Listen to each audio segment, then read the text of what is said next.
또 여러분들 좀 사시는 요즘의 주변을 돌아보면 완연한 가을이 깊어가고 있죠. 그죠? 저는 가을을 가장 좋아합니다. 개인적으로. 가을에 어울리는 시 한 편을 여러분들에게 먼저 좀 소개하려고 합니다. 시는 장석주이고 제목은 대추 한알입니다. 적에 저절로 붉어질 리 없다. 저 안에 태풍 몇 개, 저 안에 천둥 몇 개, 저 안에 벼랑 몇 개, 저 안에 번개 몇 개가 들어서서 붉게 익히는 것일게다. 적에 혼자서 둥그러질 리는 없다. 저 안에 무서리 내리는 몇 밤, 저 안에 땡볕 두어 달, 저 안에 초승달 몇 달이 들어서서 둥글게 만드는 것일게다.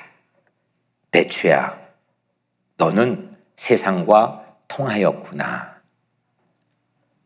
네, 좋은가요? 네, 좋으시대요. 이렇게 대추 안에, 조그만한 대추 하나 안에, 그 시간 안에 그 세찬 바람, 천둥, 번개, 또 무서리 내리는 밤, 또 초승달 몇 달, 땡볕 두 달, 이게 다 들어가서 대추 한 알이 됐다는 거잖아요. 뭐 여러분들의 인생은 어떻습니까? 그냥 이렇게 우리가 무리로 앉아 있지만 한 사람 한 사람 지나온 삶을 궤적을 보면은 온 우주 같은 그런 삶을 사셨잖아요. 어떤 분들은 한국 전쟁을 지나오기도 했고 보릿고개를 넘어오기도 했고 또 우리 이문주 권사님 정말 생각지도 못했던 6년 전 그런 시간도 벌써 이렇게 세월이 지났죠.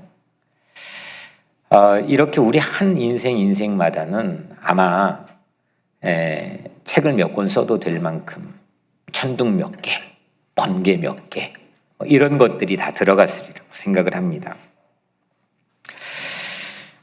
여러분들 삶 안에는 무엇이 들어있습니까? 전문가의 이 두 집단만 제가 표본을 뽑아가지고 살펴봤는데 우리가 오늘날 살고 있는데 가장 큰 영향을 준 거는 몇 가지가 있지만 그중에 유전인자를 빼놓을 수가 없죠. 그게 32%에서 51% 정도 된다고 합니다. 그러니까 부모로부터 내가 가지고 있는 요즘에 젊은이들이 자기를 표현하는데 MBTI 또 뭐 혈액형 이걸로 자기를 표현하는 거는 전부 다 그런 유전인자가 가지고 있는 영향일 겁니다. 그런데 또 한 가지 요즘 저희가 힐링 줌 강좌를 통해서 배우고 있는 또 한 가지 우리 안에 뭐가 있느냐? 내면 부모가 있다는 겁니다. 내면 아이가 있다는 거예요. 이건 약간 여기 설명을 하진 않겠지만 우리가 보통 더 많이 사용하는 성인 아이와 성인 아동과는 좀 차별이 있는 건데 내면 부모, 내면 아이가 거의 70%에 30% 후천적인 유전인자나 마찬가지인 거죠. 그거의 영향을 오늘도 요즘도 사실 사람들이 의식하건 또 무의식이건 영향을 받고 있다는 겁니다. 내가 거스르건 또 밀어내건 포용하건 그 내 안의 내면 부모는 나에게는 하나의 큰 구조물처럼 이렇게 자리 잡고 있어서 나에게 영향을 주고 있다는 겁니다. 대부분의 사람들, 성도들이 힐링 중 강좌를 들었으니까 내면 부모가 뭔지는 아시죠? 어떤 거죠? 우리가 어린 시절에 특별히 어린 시절에 나의 부모가 가진 말, 꼭 나에게 한 말만이 아니라 뭐 그냥 혼잣말이건 누구에게 했던 말, 행동, 태도 이거를 보고 또 듣고 또 체험함으로써 모방하는 거예요. 닮아가는 거고 학습하는 거예요. 쌓여가는 거죠. 이걸로 형성된 하나의 구조물 같은 인격, 자아가 내 안에 있다는 거예요. 그 실체로 보이지는 않지만 이건 있다는 겁니다. 이건 뭐 제 말이 아니고 대부분의 프로이드 이후에 가지고 있는 심리학자들이 가지고 있는 공통된 의견입니다. 그러니까 내면 부모는 한마디로 말하면 내 속에 살고 있는 부모님입니다. 엄마, 아빠가 내 속에 여전히 살고 있는 거죠. 말, 행동, 태도나 자세, 그분들이 우리에게 듣고 보게 체험하게 한 이런 것들이 닮아가고 모방해서 또 쌓여진 학습의 과정을 통해서 내 안에 쭉 하고 자리 잡게 된 하나의 구조물 같은, 그게 내면 부모입니다. 반면에 내면 아이는 아직 우리가 중강자에서 다루진 않았지만, 내면 아이는 이런 부모의 행동과 말에 대한 내 심리적 반응으로 형성된, 그러니까 이를테면 내 내면 부모에 보여진 엄마의 말이 있었어요. 거기에 내가 반응을 할 거 아니에요. 무서워. 너무 기뻐. 너무 안전해. 너무 불안해. 뭐 이런 어떤 심리적 반응으로 만들어진, 그래서 형성된 내 안의 자아, 이걸 내면 아이라고 말합니다. 그러니까 내면 부모는 담는 거고, 내면 아이는 반응하는 거죠. 현재도 여러분들 무시하지 못, 여러분들은 이걸 분석할 기회와 여력이 많지 않겠지만 이거는 여러분들의 인생에 가장 큰 영향을 주고 있다는 겁니다. 그리고 대추 한 알처럼 우리의 색깔, 우리의 모양을 그냥 될 리 없다. 그 내면 부모와 또 그로 인한 쌓여진 모든 학습의 과정을 통해서 내 안의 색깔과 모양을 만들고 있다라는 겁니다. 오늘 바울은 우리 본문을 3절을 읽었는데, 바울은 이게 지금 고린도 교회에 말하고 있어요. 16절 오늘 말씀 제목이기도 한데, 그러므로 내가 너희에게 권하노니 너희는 나를 본받는 자가 되라 했죠. imitate me, 나를 모방해라. 아주 이 단도직입적인, 바울이 무슨 생각으로 이런 말을 했을까 싶을 정도로 아주 좀 이 단도직입적인 그런 선언을, 권면을 하고 있죠. 자기를 모방하라는 겁니다. 그러니까 아까 우리가 한 어떤 개념 정리를 빌려오자면, 바울을 자기를 모방하라고 하는 것은 그 교회의 내면 부모가 자기 자신이 되는 거겠죠. 그렇죠? 바울은 고린도 교회뿐만 아니라 빌립보 교회도 이 같은 말을 했어요. 빌립보서 3장 17절에 형제들아 너희는 함께 나를 본받으라. My example이라고 했어요. 그러니까 내가 너희들의 example이다. 이거 그대로 따라라, 본받아라, 닮아라, 이런 말을 했습니다. 근데 이게 또 데살로니가 교회에도 바울은 똑같은 말을 했습니다.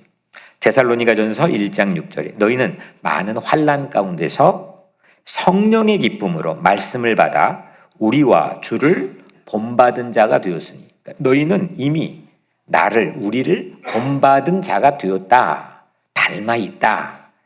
이 말은 바울이 지금 이 교회들의 내면 부모가 되어 있다, 또 되어라, 이런 의미입니다.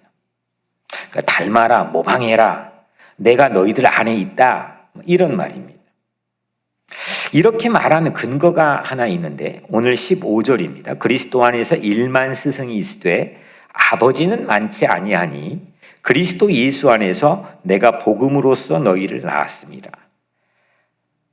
그러니까 바울은 자신을 모방하라는 교회 아버지가 된 거예요.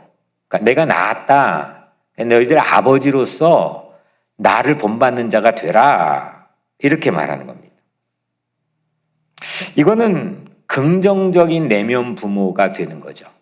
그러니까 바울을 모방한 이 교회의 긍정적인 내면 부모가 되는 거예요. 근데 같은 15절에 그리스도 안에서 1만 스승이 있으되 아버지는 많지 아니하니, 이 일만 스승이라는 것은 뭡니까? 이 일만 스승은 부정적인 내면 부모와 같아요. 뉘앙스상. 고린도 교회는 우리처럼 이민교회였습니다. 그러니까 유대인들이 주로 멤버로 소속돼 있지만 이스라엘 안에 있지 아니한, 지금 터키에 있는 해안지대에 있는 교회가 고린도 교회였습니다. 특히 상업이 발달한 아주 큰 고린도라고 하는 도시에 세워진 교회입니다. 다양한 사람들이 모였습니다. 그래서 갈등이 심했습니다. 이 고린도 전후서는 이렇게 분열되고 분파로 나뉘어진 갈등이 다양한 이슈로 많아 힘들어하는 고린도 교회에 바울이 편지 쓴 거거든요. 그러니까 이 일만 스승이라는 거는 다양한 사람들의 마음속에 부정적인 하나의 상징적인 의미겠지만 1만 개의 내면 부모들이 다 자리 잡고 있는 다양한 사람들이 모여가지고 이게 지금 배가 산으로 갈 정도로 뭐가 뭔지 이 갈등과 분열로 서로 힘들어하고 있다는 겁니다. 바울의 원래 이름이 뭐죠? 사울이죠. 사울은 옛사람이고 바울은 새로운 인생을 산 똑같은 동일한 인물이지만 사울에게도 이렇게 일만 스승과 같은 어떤 자기의 부정적인 기제를 가지고 있는 내면 부모 역할을 하는 스승이 있었어요. 사도행전 22장 3절에 보니까 나는 유대인으로 길리기아 다소에서 났고 이 성에서 자라 가말리알 문화에서 우리 조상들의 율법에 엄한 교훈을 받았고, 그러니까 사울은 민족이 어떤 민족이 유대인 주이시예요. 근데 어디에서 태어났냐면 길리기아 다소에 태어났어요. 그러니까 교포예요. 그러니까 우리로 치면 2세인 거죠. 그런데 이 성에서 자라. 이 성은 예루살렘 성이에요. 그러니까 거꾸로 역유학을 한 거죠. 예루살렘에서 자랐고 가말리알 문화에서, 이 가말리알은 당대 예루살렘의 최고 학부의 최고의 스승이에요. 그 가말리알에게 우리 조상들의 율법에 엄한 교훈을 받았고, 그러니까 사울은 엄한 교훈을 받았어요. 엄한 교훈을, 엄격한 교훈을 받은 대로 사울의 인생을 저도 처음 이런 궤적으로 봤지만 닮았어요.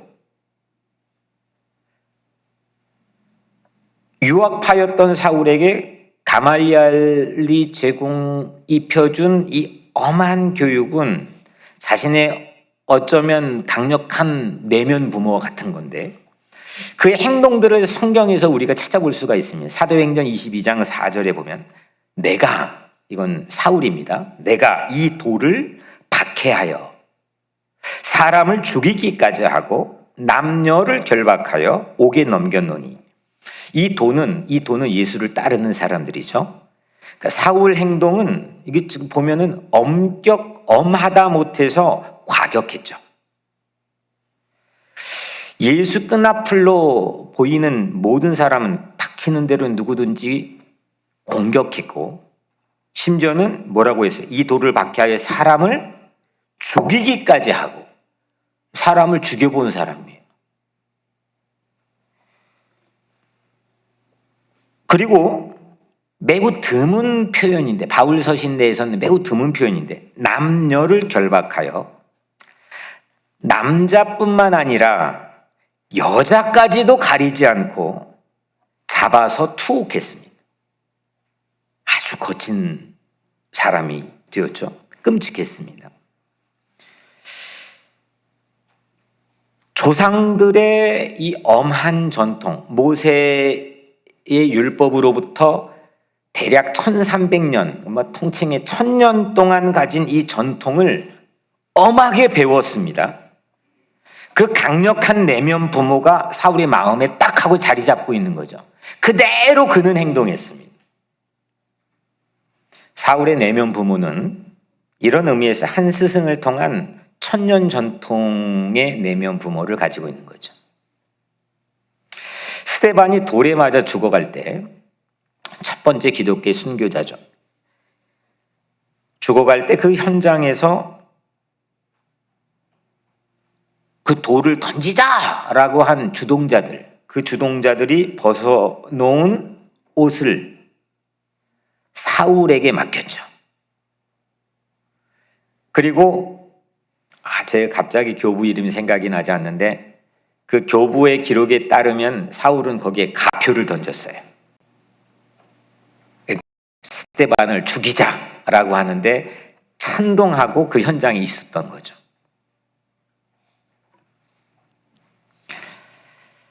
자신이 옳다고 생각한 일에 내가 옳아 하면은 그건 매우 거칠었고, 또 그르다는 쪽에 이건 틀려 라고 생각한 쪽엔 일말의 자비도 없던 사람, 그 사람이 또 옳으면 또 얼마나 옳을까 싶기도 하지만 그가 옳은 일에 얼마나 많은 사람들이 어려움을 당했겠어요.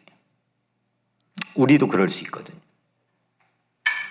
그런 상한 내면 아이, 그러니까 사울의 입장에 자기 안에 천년 율법 전통이 한 스승을 통해 탁 하고 자리 잡은 자기 내면 부모가 아파하는데, 그 내면 부모에게 운전대를 딱 하고 맡긴 사울은 사실 나중에 보니까 옳음의 판단력도 마비돼 버렸던 거죠. 옳고 그름도 그는 엉뚱하게 헛다리 짚었잖아요. 우리 안에는 어떻습니까? 내 안에는 일만 스승이 있습니까?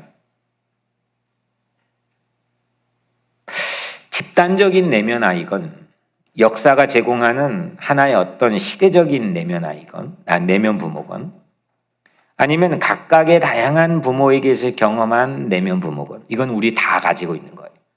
여러분들은 어떻습니까? 이런 상한 감정들을 우리에게 주입하는, 그런 내면 부모에게 주입한 그런 역할만 하는 스승이 우리 안에도 사울처럼 있을 수 있지 않을까요? 우리의 뇌와 우리의 마음에 상처를 입은 미친 운전자에게 내 인생을 맡겨버린 채 난 정상적인 길을 위험천만하게 달리고 있다면 나뿐만 아니라 그 곁에 있는 사람들에게 얼마나 많은 어려움들을, 상처들을 내가 가는 길에 제공할 수 있겠습니까? 그런 인생을 내 자녀에게, 또 가까운 내 가족에게, 내 교우에게, 내 이웃에게 우린 줄 수 있는 개연성이 있지 않을까요?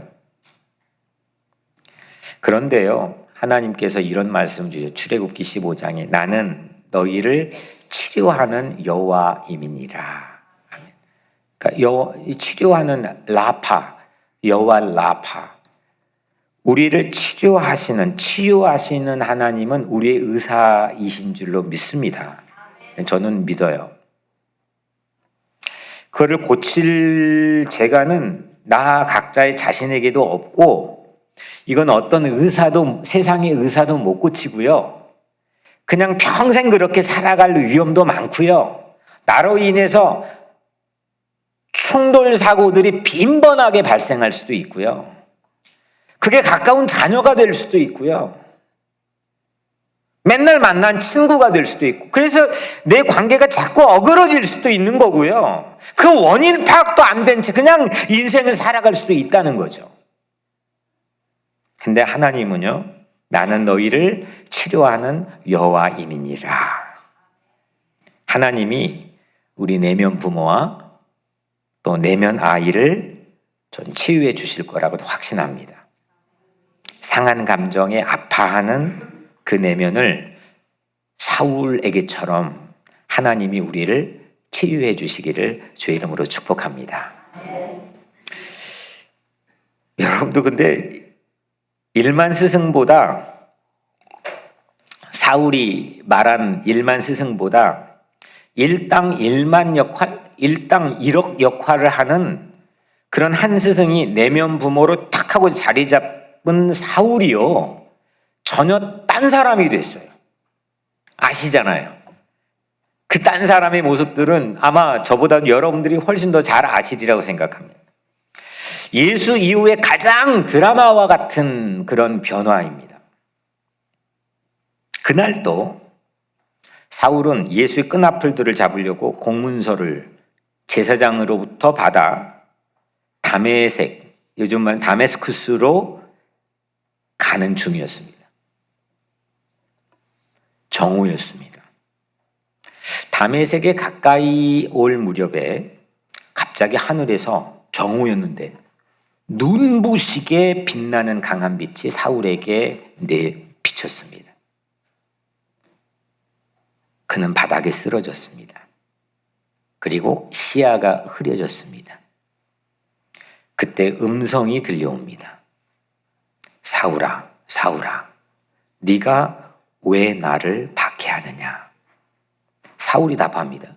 누구세요? 또다시 들립니다. 나는 네가 박해하는 나사렛 예수니라. 이 음성으로 사울은 바울이 되죠. 사울은 자기 자신 내면의 상한 내면 부모를 치유하게 되죠. 나는 네가 박해하는 나사렛 예수니라.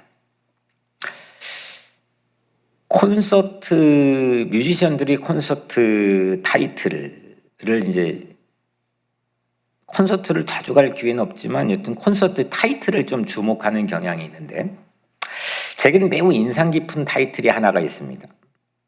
여러분들 가왕 하면 누구죠? 그죠? 잘 아시죠? 가왕 스테반 아니잖아요. 예, 가왕 조용필이 50주년을 맞이해가지고 서울 잠실운동장에 큰 콘서트를 했습니다. 그때 그 콘서트의 타이틀이 뭔지 아세요? 그 찐 팬들이 별로 없구나. 저는 매우 인상 깊었는데 그냥 계속 반복해 보여주었던 콘서트의 이 타이틀이 나는 조용필이다. 이거예요. 이런 거죠. 날 몰라? 그걸로 다 표현되는 거죠. 그냥 50년 동안 무슨 곡을 불렀고 나는 언제 데뷔했고 나는 어떤 정도의 상을 받았고 나는 어떤 무대들을 휘어잡았고 막 이런 구구절절한 설명 없이 나는 조용필이다. 근데 이런 말을 아무나 한 20-30년 인기를 누렸다고 할 수 있는 게 아니죠. 가왕 정도 되니까 그냥 나는 조용필이다. 끝나는 거죠. 나는 네가 박해하는 나사렛 예수다. 거기 다 나는 예수다. 나는 나사렛 예수다. 나는 네가 박해하는 나사렛 예수다. 사울의 내 감정이입을 해가지고 이걸 들어보면 그냥 그게 전부 다 자기의 모든 그냥 다 포함이 되어 있는 거죠. 난 예수다. 난 네가 박해하는 나사렛 예수다. 제가 한국 가기 전에 바로 직전 설교 제목이 나다 이거였잖아요. 나다. 그럼 끝나는 거예요. 굳이 예수님이 거기에 나는 어때 태어났고 이게 나다. I am 하면 끝나는 거예요.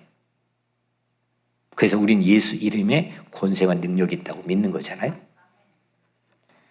이 한 음성으로 나는 네가 박해하는 나사렛 예수다. 이 한 음성으로 사울이 그냥 그 자리에 꼬꾸라졌어요. 그냥 그게 어떤 물리적인 파장과 힘을 줘가지고 확 하고 이게 꼬꾸라졌을 수도 있겠지만 저는 그것도 플러스 그거의 의미를 아는 이게 바닥에 쓰러질 수밖에 없는 거죠. 박해받는 예수가 박해하고 또 박해하러 가고 있는 사울에게 찾아와서 나는 예수다. 이렇게 하시는 거죠. 사울의 전부를 뒤집었습니다. 사울의 전 존재를 발칵 뒤집어 놓았어요. 그리고 그 뒤로 사울의 안에 1000년 전통으로 자리 잡는 아픈 내면 부모는 치유되었죠. 전혀 딴 사람이 되었습니다. 이름도 바뀌었죠. 바울로 바뀌었습니다. 엄한 교훈, 엄격한, 거친, 고집스러운, 해박한 척하는, 똥고집인 그런 교훈으로 엄해져 버린, 거칠어져 버린 그런 사울의 내면 아이가 고쳐진 거죠. 전 여러분들에게 이런 일이 일어나기를 축복합니다. 예수님의 그 넓으신 포용, 아니 그렇게 자기 끈앞풀들 잡으러 가는 그 사람이 찾아와가지고 나다 내가 예수다, 그런 어떤 자비, 용서, 그런 한 음성이 사울의 내면 부모를 전부 다 뒤바꿔 놓은 거죠. 바울이 되게 했죠. 여러분들에게는 어떤 필요하십니까? 이런 치유에 대한 필요를 느끼십니까? 갈급하십니까? 아프십니까? 아픈 원인을 아십니까?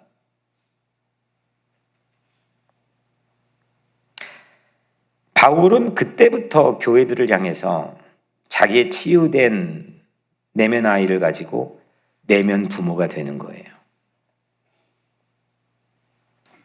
참 아버지가 된 거죠.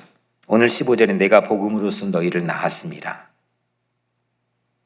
과거에는 상상도 하지 못했던 일들이 자기를 통해 고백이 되고 자기를 통해 일어나고 역사가 되는 거죠. 물론 고린도 교회 설립자가 바울이에요. 고린도 교회 설립자가 바울이기도 하지만 그래서 내가 너희를 낳았다, 내가 너희 아버지다, 추워도 그런 느낌이 없어요. 이건 사랑으로 낳았기 때문에, 내 안에 새로운 내면 부모가 자리 잡았기 때문에 나는 그들의 내면 부모가 되는 거죠. 이건 아버지와 나와, 부모와 나와 내 자녀 사이를 동일하게 적용할 수 있는 하나의 프레임입니다. 내가 내 자녀에게 정말 내면 부모를 건강하게 불어넣어주고 있습니까? 그랬습니까? 그래 왔습니까? 자신합니까? 여러분들은 여러분들의 부모로부터 받은 말, 행동, 태도나 자세에 대해 모방하고 학습한 게 그냥 다 건강합니까? 자신합니까? 근데 바울은 사울이었을 때 자기의 망가졌던 아파하는 그 내면 부모를 치유한 다음에 이제부터 이렇게 말했죠. 너희는 나를 본받는 자가 되라. 본래 사울 자신의 내면 부모와 내면 아이로는 평생 가봤자 어떤 이에게도 그렇게 말할 수 없었던 사람입니다. 그가 똑똑했을 때도 이렇게 말 못했습니다. 바울의 본, 나를 본받는 자, 바울의 이 본, 모방이죠. example이죠. 이거의 실체는 자기 자신이라기보다는 자기를 찾아와 주신 예수 그리스도를 말하는 거죠. 바울 안에, 내 안에 예수님이 계시다는 거예요. 내 안에 그 예수님이 계셔서 자기 잃어버렸던 하나님의 이마고 데이, 하나님의 형상을 다시 살렸고, 그리고 하나님을 나의 참다운 아버지로 모셨고, 나는 그분의 진정한 자녀가 되었고, 그래서 나는 너희들의 교회의 진정한 아버지가 될 수 있다는 거예요. 이게 바울이 복음을 전하는 스타일이었어요. 어디 전도지를 나눠줬습니까? 뭘 대중 집회를 했습니까? 그의 삶을 통해 가는 곳마다 내 안에 계신 예수 그리스도를 통해서 교회가 세워지고 복음이 땅끝까지 유럽의 대륙 자체가 뒤집어졌잖아요. 내 안에 있는 예수로. 누구를 만나든지 내 안에 계신 예수를 본으로 모방하라고 말했거든. 그게 복음에 대한 전파였습니다. 내 자랑을 하는 게 아니라, 지금 바울은 나를 자랑하는 게 아니고 내 인정에 대한 욕구 자체를 우리에게 표출하는 게 아니고 내 안에 예수를 본으로 전하고 있는 겁니다. 내 안에 어떤 내면 부모가 있습니까? 여러분들은 어떤 내면 부모가 자리 잡고 있습니까? 진찰할 필요가 있지는 않습니까? 바울은 자신의 아파하는 내면 부모를 가장 중요한 거는 마주할 기회를 다메섹 도상에서 가졌다는 거예요. 그걸 마주할 기회를, 핍박하는, 예수를 핍박하는, 아무 죄 없는 예수를 맥없이 억울하게 그들의 끈앞을까지도 잡아 남자뿐만 아니라 여자까지도 죽여본 경험도 있을 정도로 거칠어지고 사악해지고 오만해진 그 자기의 삐뚤어진 내면 아이를 마주하고 아파하는 경험을 했다는 거죠. 그게 다메섹으로 가는 그의 경험입니다. 치유된 이후에도 실제 바울은 자기 옛 상한 내면 부모를 틈만 나면 꺼내가지고 성경에 자기의 서신서에서 말해주잖아요. 그럴듯하게 포장된 위선으로 나를 본받으라고 할 수는 없는 거예요. 말이 안 나오는 거거든요. 내 자식에게 나를 본받으라기 쉽게 나옵니까? 안 나오는 거예요. 인간은 원래 본받을 존재가 아니거든요. 치유된 바울도 자신이 여전히 죄인 중에 괴수라고 표현하지 않았습니까? 우리도 피장파장 더하면 더했죠. 과거에 일그러진 내면 부모와 마주할 수 있는 것, 이게 치유의 시작이라는 게 오늘 이 본문이 우리에게 가르치는 거고 힐링 줌 강자가 우리에게 안내하는 거라고 저는 생각했어요. 12주간 우리에게 그런 기회가 찾아왔다고 저는 생각합니다. 내 안에 난 예수다 라고 찾아와 주신 예수님, 그분이 내 안에 살게 되기를 축원합니다. 다 치유받는, 한 사람도 빠짐없이 다 치유받는 그런 가을이 되기를 기원합니다. 하나님께서 내 내면 부모와 내면 아이를 치료해 주실 것입니다. 제가 이번 한국에 방문할 때 그 집에 멀지 않는 전북의 김제, 과거에도 몇 차례 다녀봤는데 한 교회를 방문했습니다. 김제라고 하는 곳에 금산교회입니다. 이걸 일명 금산교회보다 유명한 거는 기역자교회로 알려져 있습니다. 혹시 가본 분 계십니까? 이게 기역자교회입니다. 이게 왜 기역자교회냐면 선교사가 왔는데 남녀 7세 부동석이라고 하는 조선 500년 유교의 전통을 불편하지 않게 하고 복음을 전하기 위해서 선교사가 이걸 이렇게 지었는데 한쪽은 남자 한쪽은 여자가, 그 다음 사진 저 가운데 설교 강단에 한쪽은 오른쪽은 남자 왼쪽은 여자가 1942년도까지는 거기에 휘장까지 쳐 있었어요. 서로 얼굴도 이게 조금도 못 보게. 그러니까 선교사님이 배려를 많이 한 거죠. 야, 너희들이 익숙해 있는 거를 불편하지 않게, 그래, 예수님이 그런 것 따위로 시시하게 아니야 하고 우리 교단에서 우리 미국 장로교단, 남장로교단에 파송한 데이트라고 하는 선교사님이 1904년도에 설립한 교회입니다.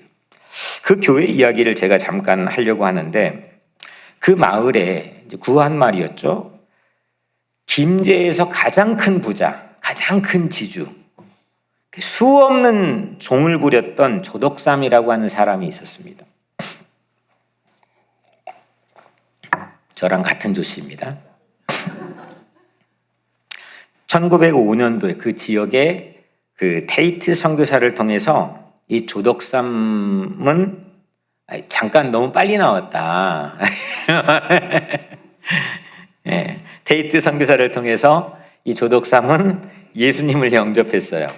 그리고 자기의 사랑방에서 이게 본래 그 공간은 아니고 자기 사랑방에서 예배를 드리게 했고, 그러면서 조덕삼이 그 김제에서 가장 큰 거부였던 조덕삼이 예수 믿고 변화되기 시작했어요. 그 집에 20대 중반 정도 되는 머슴이 있었는데 말을 맡아가지고 다루는 마부였던 머슴이죠. 이자익이라는 사람이 있었어요. 그러니까 머슴과 주인이 이제 같이 같이 신앙생활을 근데 갖게 되었고, 테이트 선교사님 통해서 성경을 같이 배우게 되었고, 이 금산교회가 점점 그래도 규모가 갖춰져서 어느 날 장로 투표를 하게 되었어요. 장로를 선출한 투표가 있었는데 하필 조덕삼, 이자익 이 두 사람이 후보에 올라간 거예요. 투표 결과는 누가 됐을 것 같아요? 머슴이었던 이자익이 장로로 피택되고, 그러니까 제가 물어봤겠죠. 장로로 피택되고 주인 조덕삼은 그만 떨어졌어요. 선교사, 이 테이트 선교사가 자기의 이 미국 정도의 레벨에서의 경험을 가지고 막 발을 동동 구르며 불안해했어요. 이 교회가 난리 났구나. 교회가 나눠지게 생겼다. 분란이 생기게 생겼다. 아니, 주인이 떨어지고 머슴이 장로가 되었으니까. 그런데 그 순간 조덕삼이 저 앞에 쫙 가가지고 나가가지고 말을 하는 거, 이렇게 말했어요. 우리 금산교회 성도님들은 참으로 훌륭한 일을 해내셨습니다. 저희 집에서 일하는 이 자익은 저보다 신앙의 열의가 훨씬 높습니다. 그래서 여러분에게 대단히 감사한 말씀을 드립니다. 이런 얘기를 했대요. 멋있어요, 안 멋있어요? 머슴이 장로가 되었다는 소식이 이 금산, 이 김제 지역에 파다하게 알려지자 구름대처럼 사람들이 교회로 몰려오는 거예요. 머슴이 장로가 되었대. 야, 머슴이 주인을 이겼대. 저는 우리 교회도 그런 교회가 되기를 바랍니다. 이자익 장로가 이제 장로가 되어서, 이제 보여주시죠. 장로가 되어서 선교사를 대신해 설교를 하는데, 그때면 조덕삼이, 주인이 교회 바닥에 꿇어서 그 설교를 겸손하게 들어요. 그러니까 조덕삼은 머슴을 섬겼고, 이후에는 이 이자익 장로를 이 주인 조덕삼이 평양신학교로 유학을 보내요. 그래가지고 학비와 가족들의 생활비 전부를 후원해줘요. 그리고 이자익 목사는 훗날, 지금은 장로교가, 우리 속한 장로교죠. 장로교가 뭐 엄청 많은 교단이 나누어져 있지만 그때는 딱 하나. 이 장로교, 한국 장로교 역사상 3번의 총회장을 역임한 유일한 인물이 이자익 목사예요. 그리고 대전신학대학교를 설립한 사람이죠. 조덕삼도 그가 장로가 된 이후 3년 뒤 1910년도에 장로가 됩니다.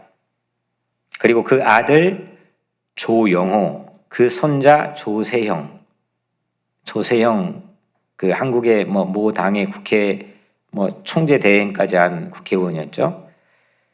장로로 피택되어서 3대가 그 교회의 아까 말한 내면 부모가 됩니다. 그 교회 아버지로 3대가. 조덕삼의 내면 부모가 뭐였을까 생각해 봤습니다. 예수를 만나기 전에. 전 조덕삼의 내면 부모는 자기의 부모도 있었겠지만, 막 추적도 해봤습니다. 자기 부모도 있었겠지만 무엇보다 500년 조선의 유교였다고 생각합니다. 이 사건만 미루어 보면, 아니, 쌍놈과 양반의 위계질서가 분명해야 되고, 주인과 머슴의 이 순서가 분명한 게 조선 500년에 가장 중요한 거 아닙니까? 그 내면 부모가 딱 하고 자리 잡으면 아무것도 못하는 겁니다. 나라를 빼앗겨도 나라의 위기가 와도 흔들리지 않습니다. 사람도 죽이고 억울하게 고문도 하고 아무 개의치 않습니다. 조선 500년 시대적인 내면 부모를 가진 그 사람들만 있을까요? 여러분들은 없습니까? 그런데 예수를 믿었던 조덕삼은 아무것도 그 내면 부모의 교체를 그 예수 때문에 그 상한 심령을 그 아파하는 집단적이고 시대적인 자기의 내면 부모를 교체하죠. 이게 사울이 바울이 된 사건과 뭐가 다릅니까? 그게 예수 때문에 생겨난 거지 조덕삼 때문에 생겼습니까? 사울 때문에 생겼습니까? 그렇다면 내 인생에는 그게 안 되는 겁니까? 되는 겁니까? 되는 거죠. 성경에만 있는 겁니까? 아니면 구한말 시대 그 김제 금산교에서만 일어나는 겁니까? 우리에게도 있는 거죠. 예수 때문에 생겼다면. 이게 한 가지, 두 가지에만 있습니까? 허다한 증인들이 세상에 많습니까? 무수한 증인들이 세상이 가득합니다. 자기의 상한 내면 부모와 내면 아이를 가지고 집단 체면에 걸려가지고 그냥 물불 가리지 않고 뭔지도 모른 채 살아갔던 이 사람들이 예수 만나고 성스럽게 아름답게 감동을 주며 변화된 삶을 살아가는 사례들이 세상에 얼마나 많이 있습니까? 그것 때문에 우리는 교회 다니는 거고, 그것 때문에 오늘 예배 드리는 거고, 그것 때문에 예수 믿는 거지.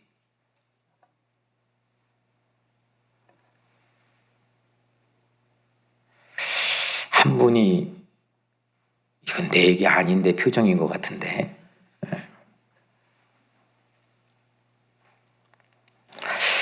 시를 마지막으로 한번 제가 다시 읽어보겠습니다. 적에 저절로 붉어질 리 없다. 저 안에 태풍 몇 개, 저 안에 천둥 몇 개, 저 안에 벼락 몇 개, 저 안에 번개 몇 개가 들어서서 붉게 익히는 것일게다.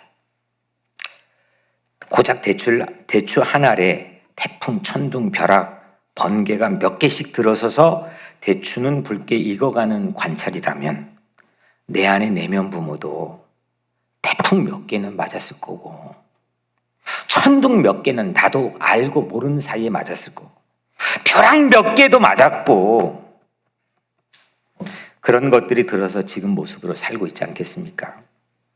그게 집단적이건 시대적이건 개인적이건 가정적이건 거친 인생을 살아오셨잖아요. 적에 혼자서 둥그러질 리는 없다. 저 안에 무설이 내리는 몇 밤, 저 안에 땡볕 두어 달, 저 안에 초승달 몇 달이 들어서서 둥글게 만드는 것일게다. 대추야, 너는 세상과 통하였구나. 아무리 태풍 몇 개, 천둥 몇 개, 벼락 몇 개로 내 안에 내면 아이가 아파할지라도 아파했어도 아파하고 있는다 해도 예수님의 기도로 겟세마네 동산에서 무설이 내리는 그 밤이 그 겟세마네 그 밤이 내 안에 들어온다면 예수의 사랑으로 땡볕 쬐이는 골고다의 6시간이 내 안에 들어선다면 무덤에 묻힌 예수가 살아나기까지 당시 6월절 3개의 보름달이 내 안에 비추어진다면 우리는 둥그러진 내면 부모로 치유될 줄로 믿습니다. 그리스도 보혈의 붉은색으로 농밀하게 익어가는 내면 아이로 치유되시기를 축복합니다. 지난주 말씀처럼 두 팔을 벌려 넘치도록 그 생명의 선물을 맞이합시다. 그때야 우리는 세상과 통한 대추 한 알처럼 상처 입은 치유자로 자녀와 통하고 가족과 통하고 교회와 통하고 세상을 향해 나를 본받는 자 되라고 통하는 인생으로 변화될 줄로 믿습니다. 기도하겠습니다. 하나님, 이 말씀이 그대로 우리 마음, 옥토와 같은 우리 마음 뿌려져서 치유의 열매가 30배, 60배, 100배로 맺어지게 하옵소서. 예수님 이름으로 기도드립니다. 아멘.